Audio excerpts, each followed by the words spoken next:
Hello বন্ধুরা, good morning, welcome to my channel.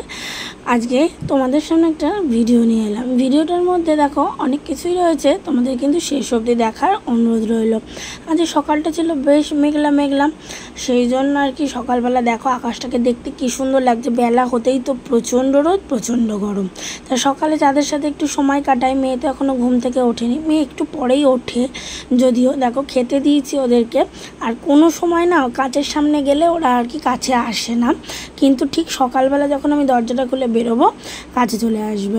তারপরে ওদের সাথে খানিকক্ষণ কাটিয়ে নেমে পড়লাম কাজে। সকালে তো ফার্স্টে উঠোন ঝাড় কাজ থাকে, তারপর তালা খুলতে হয়, কেননা তালা খুললে তারপর এদিকে লোকজন আসা ধরে, পাশের বাড়ির লোকজন, তারপর তোমার ফুল তুলতে আসা, সব কিছুই। তো এখানে রকি দেখো শুয়ে রয়েছে। তা দেখলাম রকির গাটা একটু ঘাঁটি, সকালবেলা বেশ ওকে চটকাতেও ভালো লাগে, ওর মুডটাও ভালো থাকে। তা বেলাতে গরমের মধ্যে ওরও মুডটা যেন খিটিয়ে যায়। যাই হোক, আজকে একটু সকালে উঠেছি, কেন সকালের দিকে পড়ানো ছিল, প্লাস হচ্ছে তোমার আজকে অনেক লোক আসবে, বাড়িতে না আসুক আসবে আজকে। দেখো তোমরা কোথায় যাব তাদের সাথে, সেই জন্য একটু সকাল রান্নাবান্নার ব্যাপার আছে। নিরামিষ রান্না, কেন নিরামিষ সেটা তোমরা নেক্সট ব্লগে বুঝতেই পারবে। তা যাই হোক, সেই জন্য ওর গাটা একটু হাতড়ে দিচ্ছিলাম বা গাটা দেখছিলাম। আর ওকে দেখো ওরকম পিঠের মধ্যে এ করলে বসে পড়ে, ওর কতগুতো লাগে নাকি।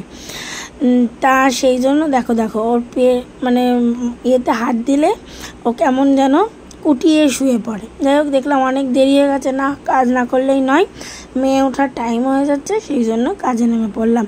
মা এখনও ওঠেনি, মা শুয়েই ছিল, কেননা মা সকালবেলা তো উঠতে পারে না, রাতে ঘুম হয় না।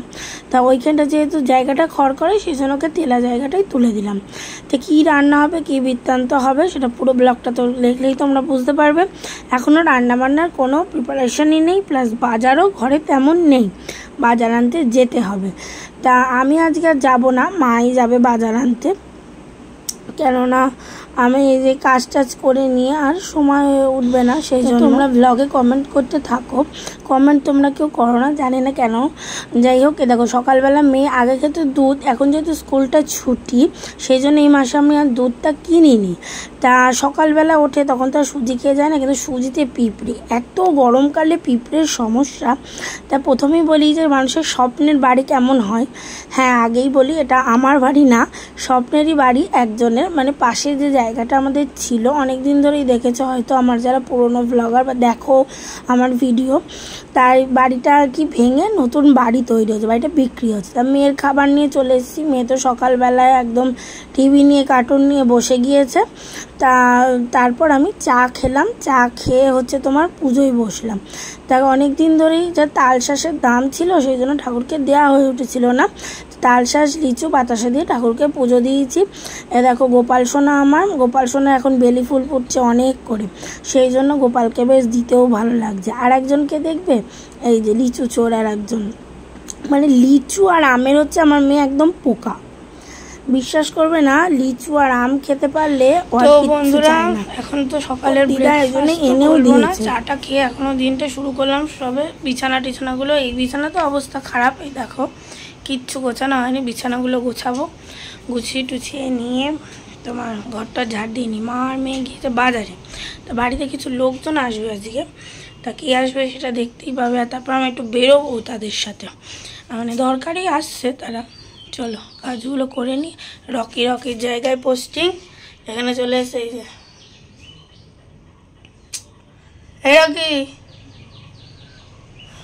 গরমে প্রচণ্ড ব্যবসা, গরম, রোদ ওঠেনি দেখি ব্যবসায় দেখো ঘাম মানে শুকোচ্ছেই না, কাজ যে করবো এনার্জি লাগছে না।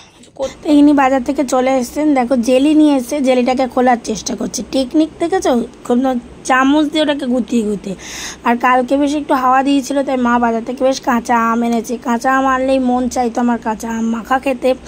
আচার তো মা করছেই না, আর আচার আমার গুড়ের থেকে চিনি দিয়ে খেতে ভালো লাগে, তোমাদের কার ভালো লাগে?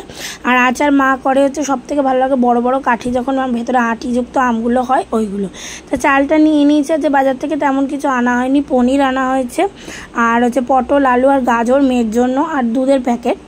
তা পনির দিয়ে তরকারি হবে, তোমার পটল আলুর পোস্ত করব, আর হচ্ছে শাক এনেছিল, শাক বলতে বাড়িতেই কিছু কিছু শাক হয়েছে, তোমাদের একদিন দেখাবো। মা একদিন বাজারে গিয়ে তোমার লাল শাকের বীজ নিয়ে এসছে, কিন্তু লাল শাকটা কী বলতো, লাল নয় সবুজ, জানো তো লাল শাক দু রকমের হয়, একটা লাল হয় একটা সবুজ হয়, সবুজটাকে মনে হয় নোটে শাক বলে সম্ভবত। আমি একদিন শাক কিনতে গেছিলাম, তো শাকের মাসিরা আমাকে বলেছিল। যাই হোক সবজিগুলো এখানে তুলে নিচ্ছিলাম। আরে আমগুলো দেখতে না এত সুন্দর লাগছিল, তাই করতে করতে রান্নাটাও চাপিয়ে দিলাম। তা পনির কষাচ্ছিলাম, তা তোমার আগেই হচ্ছে পনিরগুলোকে ভেজে নিয়েছি। আর এই পনিরটা রান্না করেছি কি করে বলো তো, তোমার হচ্ছে ক্যাপসিকাম দিয়ে দিয়েছিলাম আর কারি পাতা দিয়ে কোনোদিনও পনির খেয়ে দেখো, বা কাসুরি মেথি, এই দুটোর মধ্যে দেখো শাক ভাজা হয়ে গেছে দেখতেই পেলে, এই দুটো দিয়ে কোনোদিন খেয়ে দেখো, ফোড়ন তেমন কিছু লাগে না, আমি কারি পাতা বা কাসুরি মেথি এই দুটো দিয়ে খেতে রান্না কমপ্লিট হয়ে গেল। দেখো গ্যাস ট্যাস মোছা কমপ্লিট, ঝোল রেখে দিয়েছি, এদিকে ভাতটা রয়েছে, এবার কাঠে হয়েছে সেটাকে আবার নিচে নিয়ে আসতে হবে। স্নান করে যেন বেশি গরম লাগছে। ও এখন কি খাচ্ছি দেখো, চিয়া, সকালে আছে ভিজানোর অভাবে খাওয়া হয়নি, নাহলে সকালের দিকেই খাই, এখন খাবো। খেয়ে দাঁড়া, মেয়ে ঘুমিয়ে পড়েছে, এই যে ফ্যান চলছে, এই যে ঘুমোচ্ছে। আর আমি এখন একটু অঙ্ক খাতা দেখতে বসবো, খাতাগুলো দেখিনি এখনও, যাদের আসার তাদের এখনও সবে ফোন করলাম, এখনও এসে পৌঁছোয়নি, সবে ট্রেনে ধরছে, আস্তে আস্তে আরও বেলা। তাই হোক লেবু ভিজিয়ে রেখেছি শরবতের জন্য, গ্লাসগুলো সব বাট্টার করে রেখেছি।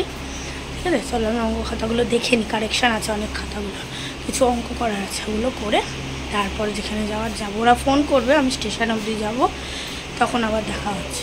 চলো চলে এলাম স্টেশনে, সবাই এসে গিয়েছে আপাতত, তাদেরকে পিক আপ করতে। চলো আসছে ওরা, দেখাচ্ছি।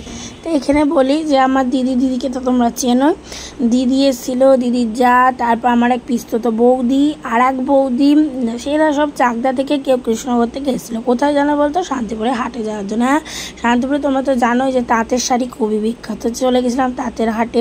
তা এখানে মেয়ে তো খেলা করতে ব্যস্ত পুচকেটার সাথে।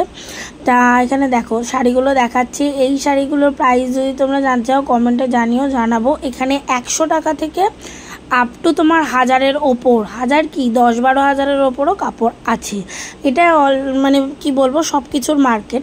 যাই হোক কেনাকাটা হলো, কেনাকাটা হয়ে বৌদি এখানে বসেছিল, আর মেয়ে তো নাচ দেখাতে ব্যস্ত, গরম বলে কোনো মালুম নেই। যাই হোক আজকের ব্লগটাই এইটুকুনি, তা তোমাদের দেখাই, এইটা কেনা হয়েছে বৌদির কাছে ছিল তাই দেখা।